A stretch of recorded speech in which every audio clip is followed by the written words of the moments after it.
oral presentations. My first speech is a sermon being given to a gathering of 300 youth in a Center for Islamic Studies.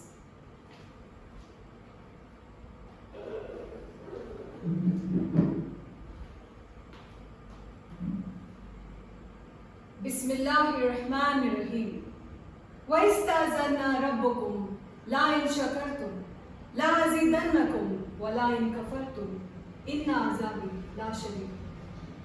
Assalamu alaikum. I have just recited the 7th verse from Surah Ibrahim in the 13th chapter of the Holy Quran. Let me get straight into what Allah says Himself.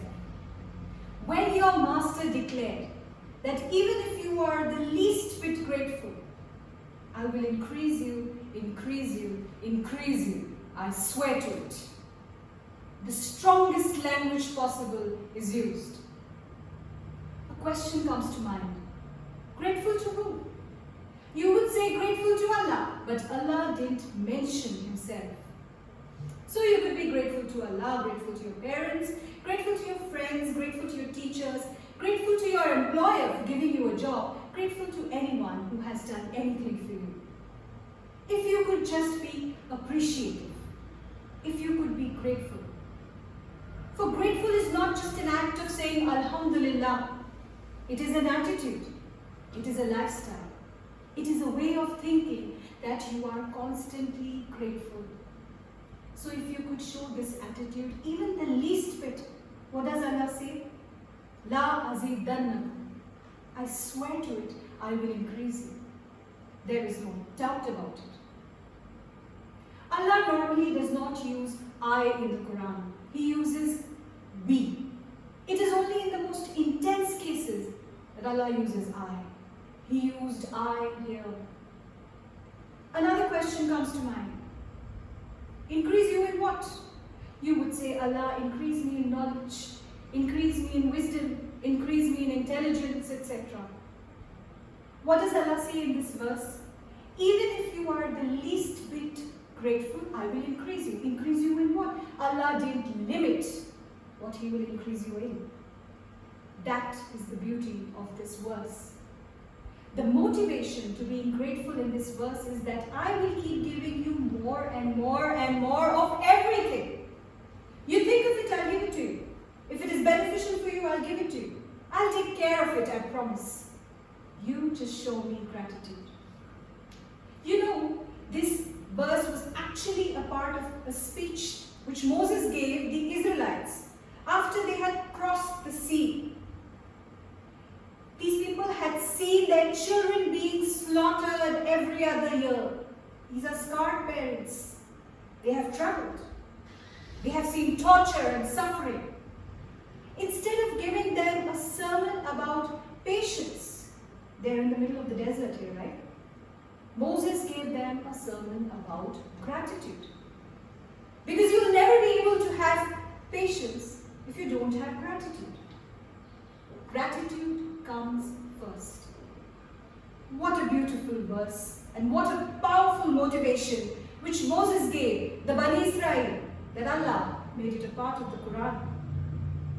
May Allah subhanahu wa ta'ala help us learn from the beautiful wisdom of the Holy Quran and make us a grateful people.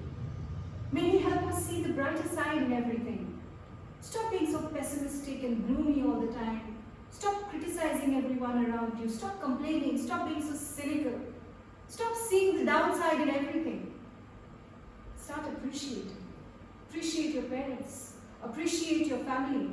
Appreciate your friends, your teachers, your physique, your health. Stop complaining that you've been sick for a week. Start being happy that you are not sicker than so many others. Start being grateful. And Allah will increase you because that is His promise. May Allah subhanahu wa ta'ala help us recognize the promise of Allah and qualify us for it. Ameen. Allahu Akbar.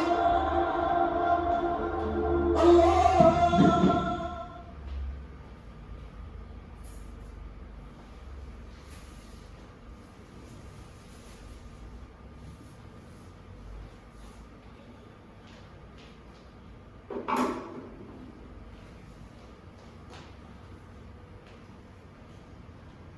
I will now introduce and thank a speaker at a Business Expo workshop where 350 people are in attendance aged between 25 to 45 years.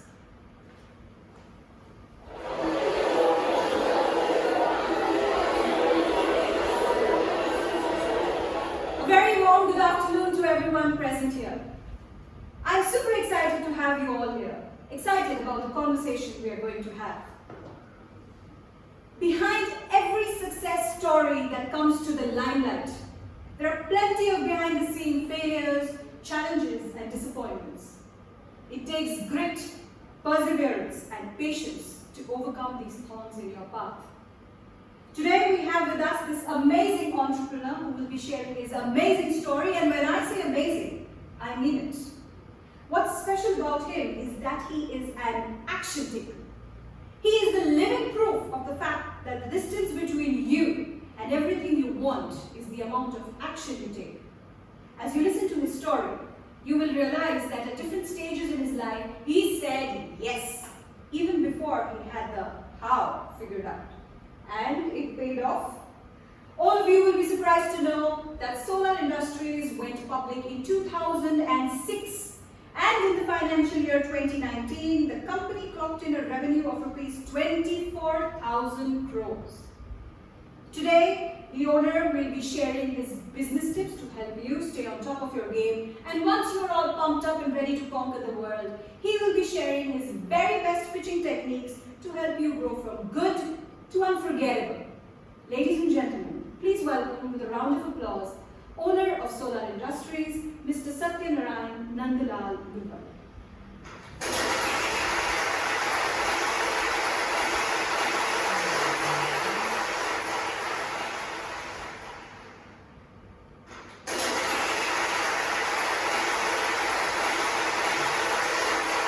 Thank you, sir. I firmly believe your story has inspired everyone. Thank you for sharing with us the truth of your struggles, the struggles you faced when you moved to a big city like Nagpur from a small village in Rajasthan. Indeed, your life is an ideal example for all to continue persisting and not giving up. Your words have enlightened us about what it means to be an entrepreneur in a world full of inaction, overpromising, and under-delivering. Your words have highlighted the mantra of success for all the entrepreneurs present here. And that is, I will make it. Maybe not immediately, but absolutely and definitely. Of course, we have to hustle. We have to think out of the box, just like you did, to make things happen when it seems impossibly difficult for anything to happen. Your words have influenced our minds to take negativity and criticism and use it to fuel our hard work, to brave the storms, and to be humble in our good times. Surely your story paints a vivid picture of what it means to sacrifice one's today for a better tomorrow. Only rare humans have these qualities. Failure is mandatory. The key is not to give up. We here were a part of and felt your satisfaction of being a self-made man. Thank you for sharing with us your pitching techniques. Number one, addressing the problems your business resolves. Number two, summing up a business achievement that you are proud of. And number three, focusing on the sole reason of your business existence. It was an honor to have you here with us to share your experience and motivate us to put it all to the grind, to the hard work. Thank you.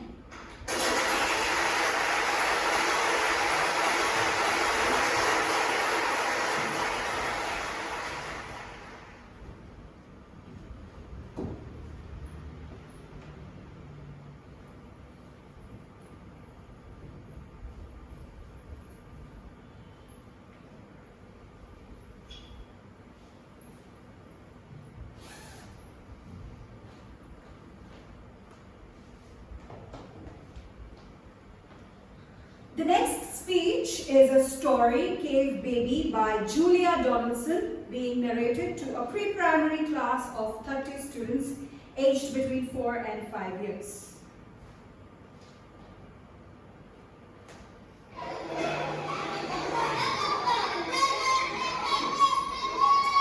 Good morning, everyone! Oh my God! Who has scribbled on the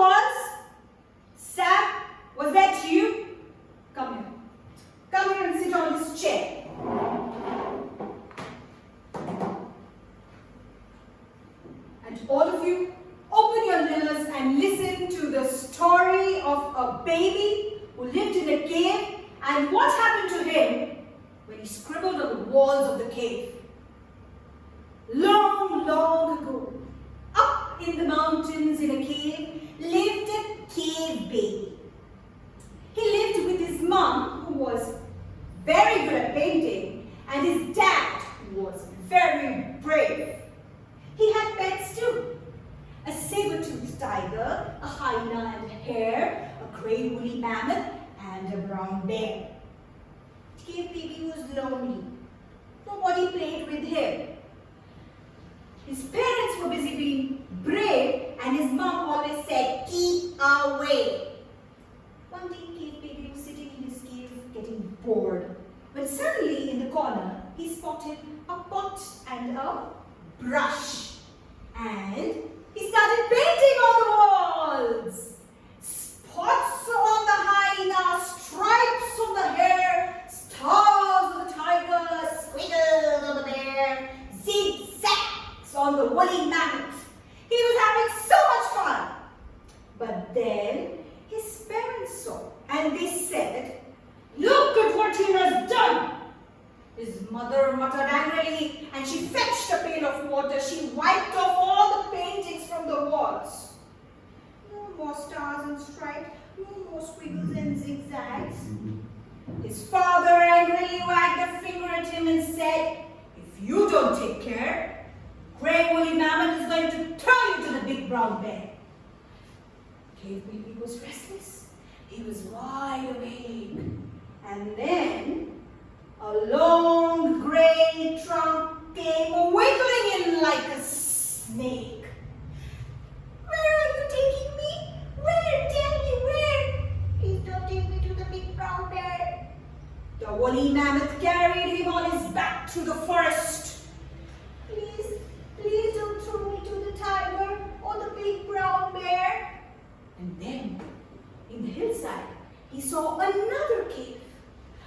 "I wonder who lives there. I hope it's not. Please don't let it be the big brown bear." The cave was brightly lit with moonlight.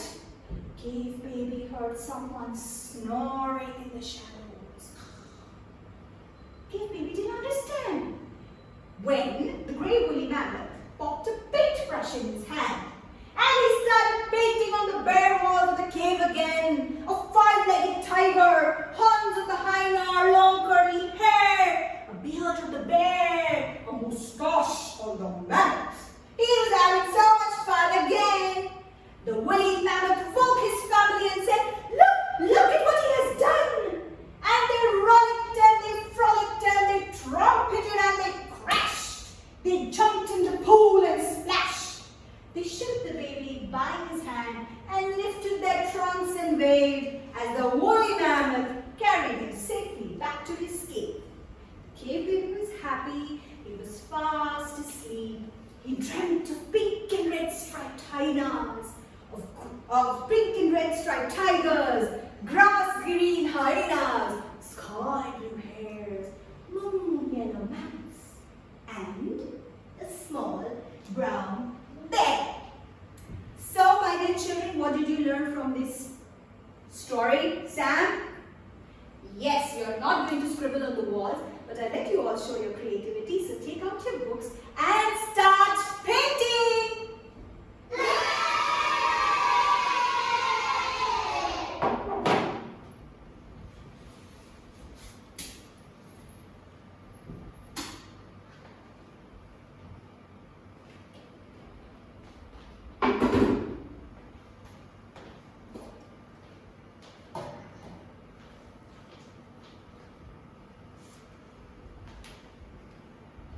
The next speech is a radio news feature delivered at 2 different radio stations. The audience are the listeners tuning in.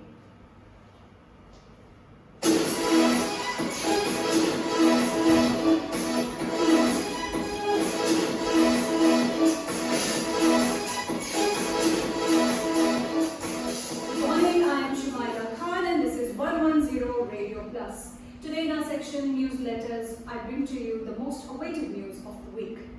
Collector Naval Kishore Ram finally announced the reopening of wholesale and retail liquor stores, including those selling country liquor, except in the areas that have been demarcated as containment zones. As per the directives, standalone liquor shops can be reopened between 10 a.m. and 6 p.m. provided the customers maintain social distance by standing 6 feet apart. Retail shopkeepers have been asked to sanitize the areas in and around their stores every 2 hours and thermal scan the visitors as well as the employees. If anyone shows flu symptoms, they must not be allowed to enter the shops. Also, hand sanitizers must be made available on the counters for use by both the workers as well as the visitors. Meanwhile, most states have hiked the prices of liquor across all categories. Delhi announced a special corona fee of 70%, while Andhra Pradesh cleared 2 successive hikes of 25% and 50%. Also, some states such as Uttar Pradesh have imposed a special duty on liquor in order to collect funds for special purposes such as feeding of stray cattle. State excise duty on alcohol is one of the largest contributors to the revenues of a majority of states. That's all for now in our section newsletters. Stay tuned for more entertainment right after this song. Good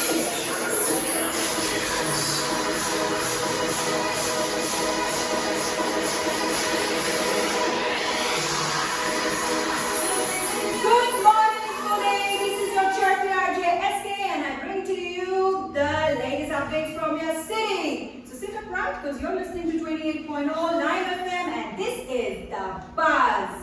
Locked up at home without a single drop of their favorite booze for over a month, liquor lovers in Pune went berserk on Monday as the state government announced the sale of tipple in lockdown 3.0.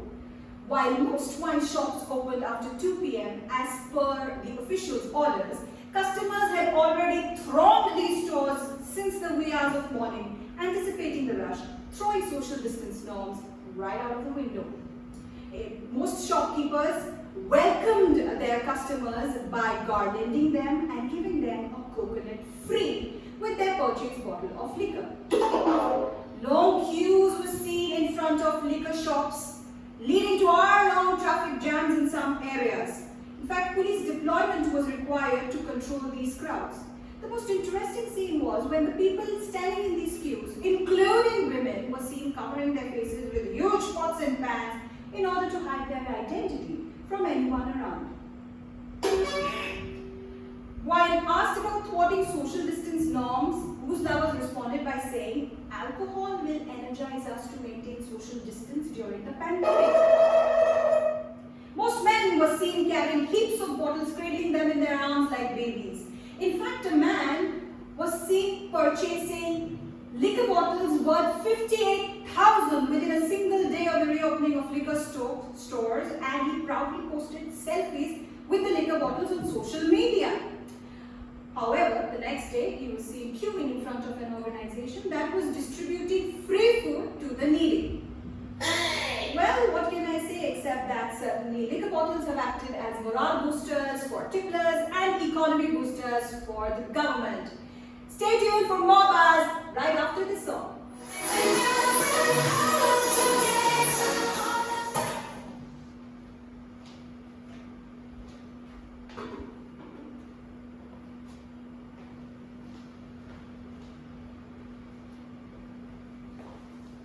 My final speech is a persuasive one at an anti-dowry rally where more than 1,500 people aged 17 years and above are in attendance.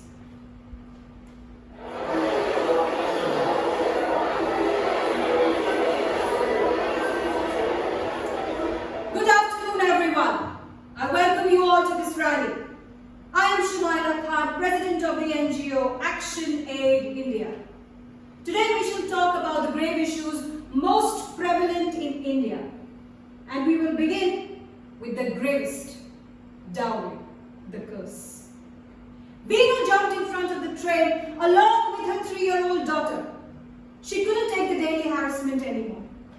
Her in-laws were making incessant demands for money and gifts even after 4 years of marriage to her doctor husband. We say that India has progressed and has broken away from the shackles of baseless superstitions and traditions. But has opinions changed? No. There are so many people who are against the education of the girl child. So now I have a question for these people. Why do you look for female doctors for your wives? Do you have an answer to that? There are so many jokes filled with profanity and sarcasm about how much women talk, but no one is willing to marry a dumb girl. Even today, there are so many people who don't purchase bed sets, television sets, sofa sets, refrigerators, washing machines for up to 21 years. Do you know why? Because they are waiting for their sons to get married.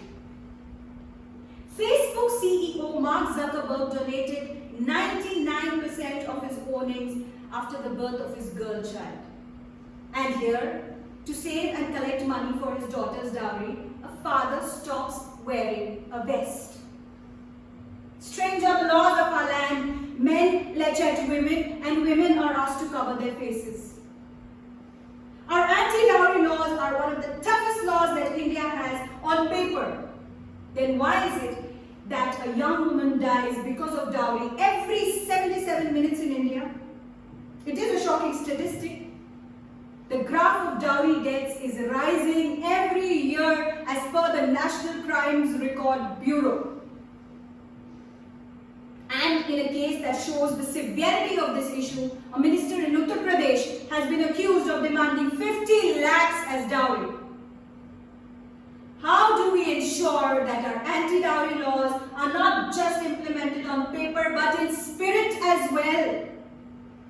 Till a decade ago, this custom was just confined to a few castes and communities in northern India, but now it has spread both horizontally and vertically.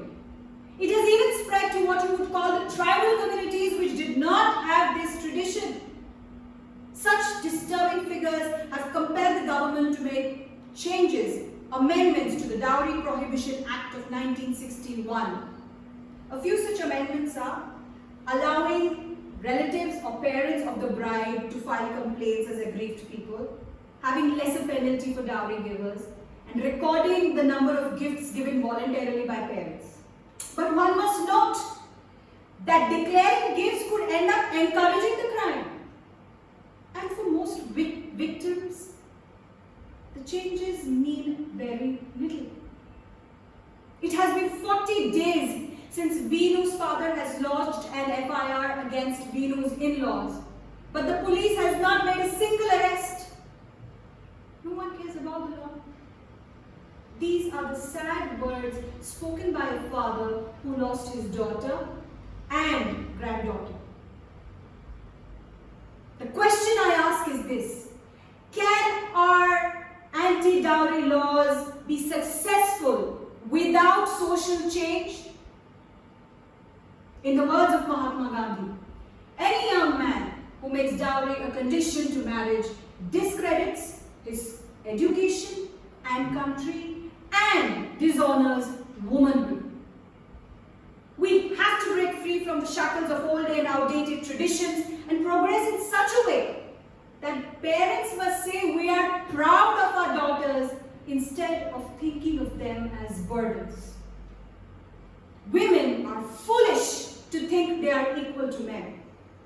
In fact, they are way more superior and have always been.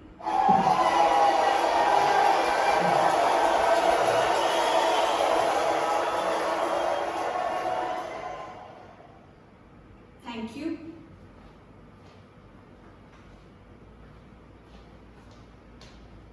I will now move on to my reflection task. Let me begin with how I built up my performance program. Well, I started with the selection of the 5 topics, the 5 speeches from among the 7 topics that were stated to us.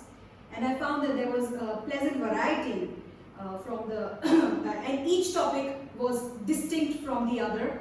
So yes, there was a lot of scope to portray an emotion which I strongly felt for and learn throughout the process of establishing the speeches.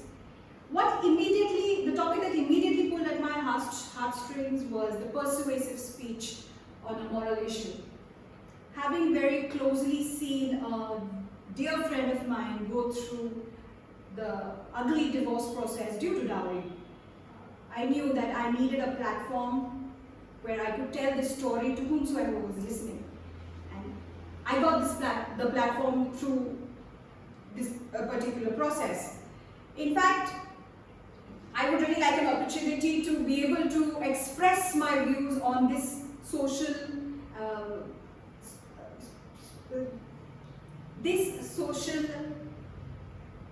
misconduct that happens with people to a live audience, maybe in a TED talk, probably.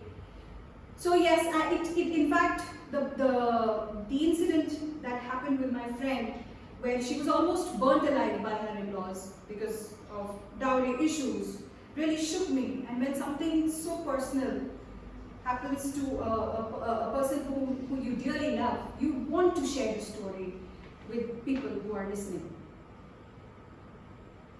So it was for me a paradigm shift, in fact, where, because my friend is actually a very educated woman, she is a professor, so ideally in an ideal situation, no one would expect something like this to happen with her, but it did. So yes, I grabbed the opportunity, I grabbed the persuasive speech because I wanted to show my emotions regarding this particular topic. I then moved on to my story. Because being a speech and drama teacher, I have always been in touch with little children. With the advent of the pandemic, things have changed drastically. Online classes have begun, and that added a very dreary boredom element to the process of teaching. Well, this platform gave me the opportunity to get back into the groove, work with my expressions, know how it feels to interact with children, though they were an imagined audience, but definitely yes, it helped me bring out my acting skills. Also, I have been a part of a business workshop long ago, many years ago. I wanted to actually become an entrepreneur. It was a dream in my younger days. And I attended a business workshop, and there was this person I really wanted to meet. So I grabbed the introduction and thanking the speaker topic. Definitely, sermon, I felt sermon is a very relevant nowadays in the present times when so many people are getting all negative because they don't want to be COVID positive. So I grabbed that particular topic as well. Then the planning started. I decided to end with the best, so I kept the best for the last. And the challenge was to actually make each and every speech as distinguishable as possible, as these 5 speeches have a lot of variety. Well, the writing began, it started with the research. I watched a lot of YouTube videos of various preachers, social activists making speeches, famous people. I also tuned into a lot of radio shows during the day. Also, there were a lot of blogs were available on the internet. There was a plethora of information available. Basically, what I had to do was sift and sieve all these information to fit them into the parameters of all the 5 speeches. So I started penning my observations. It was a continuous learning process for 7 months. I scrapped many drafts, and finally we came down to the 5 speeches that I have just delivered. Also, there was the involvement of technical aspects. I updated my technical skills by getting in touch with my friends whom I had not spoken to for many years. So yeah, the planning did help me get in touch with long lost friends. I also downloaded many apps like the Adobe Premiere Pro to help me edit the sound, edit the videos, and add the sounds at various points in the video. Moving on, the idea of creating a balance between the audience and the age of the audience and the variety of the audience. Well, as I have already mentioned, I had been a part of Business Expo before. I had experience. I had sat through a business workshop. I did attend a lot of local sermons also in order to gauge what kind of people, the age group, and the number of people who come to listen to the sermons. And also I have and a one-to-one. I mean, I have been a speech and drama teacher, so I know the classrooms and how the dynamics of a teacher and a student is supposed to be. So that definitely helped me balance my audience. And also, while training, Miss Tracy was the audience, and she reacted as per the situation, and she gave corrective feedback, which definitely helped create a balance and variety for the audience. Also, keeping in mind the nature of the speech, I decided which age group would find the speech appealing, and basically the aura or the effect that is created while delivering a speech should affect the right audience, and vice versa is a very prominent point that was established during the process of planning. I have, like I told you in my visits, my participation in the business workshop, I really wanted to meet this famous person, Mr. Satyanarayan Nandalal Mughal, and I watched a lot of videos about him, and this gave me an opportunity to pen down how I would thank him if this opportunity came later on in life. Basically, moving on to my personal response challenges and reflection. Balancing memory with changing of persona and transition based on vocal dynamics with technical skills, matching the number and age of the audience were a few of the challenges that I faced. However, the skills that I required to approach these challenges were basically my body language and working on that. That included posture, so I did practice with piling a lot of books on my head and walking to maintain the posture. In my news feature, I played two different RJs, radio jockeys, where I needed different projection techniques. For the first RJ, it was more of a somber mood, and the pitch was low, it was serious. The inflection was also very, very monotonous kind of. And it was completely different. A role reverse of the role in the second RJ that I played. You know, the peppy mood and the chirpy RJ, so the projection automatically increased.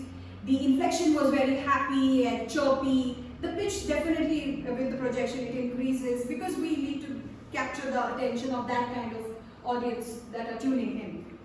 Apart from that, I also worked on eye contact because my speeches required, there was a definite variety in the speeches. So, for example, in the sermon, I had to make eye contact with ladies, as I had been to these sermons before. I had to make eye contact with the youth or the ladies sitting right at my foot, you know, so the eye contact had to be down low. When I was addressing the huge crowd in the persuasive speech, my eye contact had to run across the imagined large audience in a huge crowd. So I definitely had to work, put my skills, eye contact skills over there. So yes, we had to work with the bare minimum of the staging props. The lectern was used, the projector and the screen was used, the space, and combining that with the changing of attire. So what I learned was that nothing works in isolation basically. Everything has to be in sync. And basically the technical goes hand in hand with the delivery.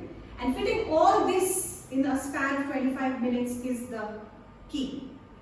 So it was a lot of recording, re-recording, time management skills that were incorporated, and I guess I definitely excelled at that. Then how I actually plan to do a licentiate. So all this training is definitely going to be a pro, and is going to be helpful and make me a pro at whatever I do. So I'm coming on to health and safety. With the onset of the pandemic, online classes had begun for me as well, because I'm a speech and drama teacher, so I started teaching at home, and for my son as well, who started learning at home. So managing, keeping a balance between these both, and at the same time getting ready for my ATCL, which means a big deal to me, yes, definitely, was a real challenge. And use of space. In the initial periods, the classes were held online, the training was held online, so use of tiny space on the screen, that did pose a lot of challenges. Also, there was social responsibility for me to maintain my health and keep everyone around me safe. So thankfully, when the physical classes began, definitely the rooms were sanitized, so that was a plus point, because I had the health, I had to go back home to my son. So that was a worry, constant worry. So it helped me. I really had to work hard on sustaining the focus, and venturing out of home was definitely a challenge. Budgeting was a challenge because of the pay cuts that I faced due to the lockdown with the onset of the pandemic. So yes, being a married working woman, the mental framework of mind had to be really, I had to work on sustaining the focus and balance over there. Well, eventually I am walking away with a sense of achievement and triumph over all the trials and tribulations. I am satisfied with the journey, the process, and I am jubilant. Thank you.